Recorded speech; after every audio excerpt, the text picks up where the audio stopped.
नमस्ते दोस्तों, आज हम बात करेंगे मेनिस्कस रिपेयर की लेटेस्ट टेक्निक के बारे में। दोस्तों, मेनिस्कस रिपेयर एक ऐसी टेक्नोलॉजी है जिसमें हम घुटने की अंदर की गादी को रिपेयर करते हैं। मैं आपको इसके बारे में कुछ बेसिक जानकारी देता हूं। ये जो हड्डी है, ऊपर की हड्डी है जिसको फीमर बोलते हैं या तो जांघ की हड्डी बोलते हैं। ये आपके पाँव की या पिंडली की हड्डी है और ये इन दोनों के बीच का जो जोड़ होता है वो आपके घुटने का जोड़ होता है। घुटने के जोड़ में दो हड्डियां, जो दो गादी होती है, एक अंदर की गादी जिसको मीडियल मेनिस्कस बोलते हैं और एक बाहर की गादी जिसको लैटरल मेनिस्कस बोलते हैं। ये दोनों ही गादी एक तरह से शॉक एब्जॉर्बर की तरह काम करती है और घुटने पे पड़ने वाले लोड को कम करती है। तो जो गादी होती है वो आपके घुटने में होने वाले घिसारे को बचाती है। मैं आप लोगों से अनुरोध करूंगा कि ये वीडियो आप पूरा देखें ताकि आप घुटने की गादी को समझ पाएं और उसकी गादी की रिपेयर हम सबसे एडवांस टेक्निक से कैसे करते हैं वो भी आप समझ पाएं। तो हम बात कर रहे थे कि घुटने की जो गादी होती है, अगर उसमें चोट लगती है, इंजरी होती है तो क्या होता है।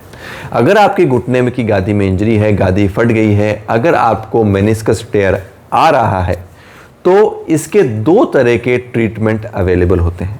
पहला ट्रीटमेंट, जो गादी का टुकड़ा फट जाता है उसको हम थोड़ा निकाल देते हैं जिसको पार्शियल मेनिसेक्टमी बोलते हैं, और दूसरा जो है वो गादी को रिपेयर करने की सर्जरी। गादी को रिपेयर करने की सर्जरी बेहतर सर्जरी होती है क्योंकि घुटने की शॉक एब्जॉर्बिंग कैपेसिटी को हम मेंटेन रख पाते हैं। अब गादी रिपेयर करने की कई सारी टेक्निक्स हैं। जो पुरानी स्टेबलाइज टेक्निक है, जो प्रूवन टेक्निक है और जो बहुत अच्छी टेक्निक है, उसको इनसाइड आउट टेक्निक बोलते हैं, जिसमें हम घुटने के अंदर से बाहर की तरफ स्पेशल नीडल्स से टाँके मारते हैं। फिर हमको बाहर की तरफ, घुटने के पीछे की तरफ थोड़ा सा इंसिशन दे के खोलना पड़ता है और पीछे की तरफ हम टाँके मार के गादी को रिपेयर कर देते हैं। ये बहुत ही अच्छी टेक्निक है, परंतु इसमें कुछ प्रॉब्लम्स हैं। पहला, इसमें थोड़ा सा खोलना पड़ता है, पीछे की तरफ, घुटने के पीछे की तरफ एक चीरा आता है, इंसिजन आता है, और थोड़े से उस इंसिजन से रिलेटेड मरीज़ को इश्यूज, प्रॉब्लम्स हो सकती हैं। तो वो प्रॉब्लम ख़त्म करने के लिए, वो प्रॉब्लम मिटाने के लिए ऑल इनसाइड टेक्निक की खोज की गई, जिसमें स्पेशल डिवाइस के द्वारा अंदर ही अंदर टाँके लेके मेनिस्कस को या गादी को रिपेयर किया जाता था। परंतु ये जो डिवाइस होते हैं इसमें प्लास्टिक के छोटे छोटे एंकर्स यूज़ करते थे, और ये कई या तो पीक मटेरियल के, ये प्लास्टिक मटेरियल के छोटे छोटे एंकर्स होते थे, और कई बार ये एंकर जॉइंट के अंदर डिसलॉज हो जाते थे, जिसके कारण से, मतलब जॉइंट के अंदर निकल जाते थे, अंदर घुटने के अंदर फ्री हो जाते थे, तो जिसके कारण से कुछ प्रॉब्लम्स हो सकती थी।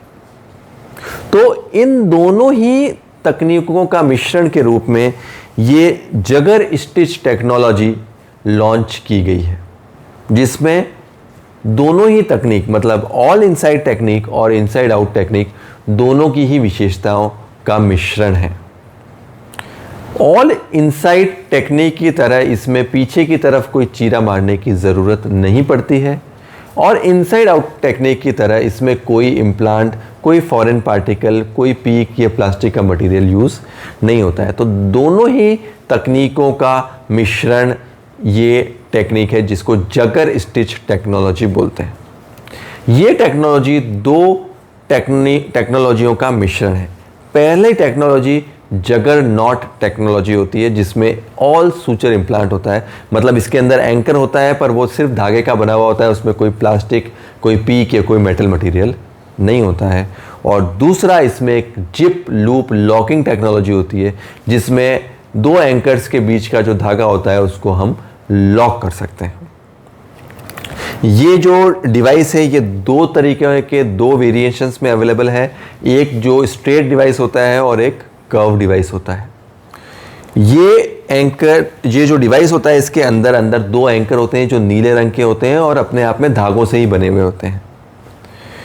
दोनों एंकर्स को जोड़ने के लिए 20 UHMWPE नाम का बहुत ही महीन परंतु बहुत ही मजबूत धागे का प्रयोग किया जाता है। UHMWP का मतलब होता है ultra high molecular weight polyethylene suture, जो अपने आप में बहुत ही पतला परंतु बहुत ही मजबूत सूचर मटेरियल है। इसकी जो नीडल होती है इसकी डायमेंशन 1.6 मिलीमीटर्स होती है और इसमें जो दोनों धागे हैं, जो दोनों एंकर हैं, उसके बीच की जो आप टेंशनिंग है वो अलग अलग कर सकते हैं। तो इसमें दो लूप होते हैं, एक नीले कलर का लूप और एक वाइट कलर का लूप, और दोनों ही लूप्स को आप अलग अलग टेंशन कर सकते हो, मतलब अलग अलग खींच के जो आपकी रिपेयर है उसकी टेंशन को एडजस्ट कर सकते हो। तो ये बहुत ही एडवांस्ड डिवाइस है। साथ ही साथ न सिर्फ इसमें ऑल इनसाइड और ऑल इनसाइड आउट के विशेषताएं हैं, अपितु ये बहुत ही वर्सेटाइल और लो प्रोफाइल इंस्ट्रूमेंट भी है। इसका जो डिवाइस होता है ये एर्गोनॉमिक हैंडल का, आप देख रहे हैं कि हरे रंग का एक चमकता हुआ इसका हैंडल है। अगर आप अंदर की तरफ ध्यान से देखेंगे तो इसमें एक स्प्रिंग रहती है।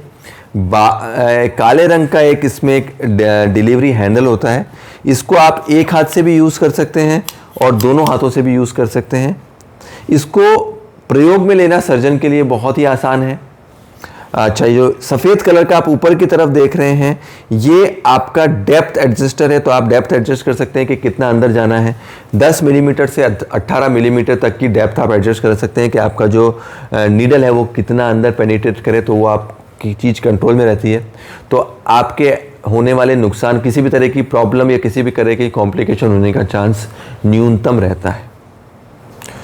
तो आप देखेंगे कि ये बहुत ही एडवांस्ड और सटीक मेनिस्कस रिपेयर डिवाइस है। अब कई मरीज़ों ने मुझसे सवाल पूछा है कि डॉक्टर साहब अगर ये इतना अच्छा डिवाइस है, इसके इतने सारे फ़ायदे हैं, तो फिर इसको यूज़ क्यों नहीं किया जाता है, इसको प्रयोग में क्यों नहीं लिया जाता है। तो उसका कारण ये है कि क्योंकि ये एक नवीन टेक्नोलॉजी है, तो ये एक थोड़ी सी कॉस्टली टेक्नोलॉजी है। तो आम ऑल इनसाइड डिवाइस की तुलना में ऑलमोस्ट दुगना महंगा है और इनसाइड आउट के जो धागे आते हैं उसके गुना में करीबन 10 गुना अधिक कॉस्टली है। तो अगर आपको कॉस्ट का कंस्ट्रेंट नहीं है, आपके जो आप अपने घुटने के लिए एक बेस्ट सर्जरी या बेस्ट प्रोसीजर करवाना चाहते हैं, तो ये आपके लिए एक बेस्ट डिवाइस है। तो आप अपने सर्जन से ये अनुरोध कर सकते हैं कि ये जगर स्टिच डिवाइस से आपका मेनिस्कस रिपेयर करें। अगर आपको मेनिस्कस रिपेयर के बारे में और इस डिवाइस के बारे में और कोई भी और जानकारी चाहिए तो आप हमको कमेंट बॉक्स पे लिख के भेज सकते हैं। धन्यवाद।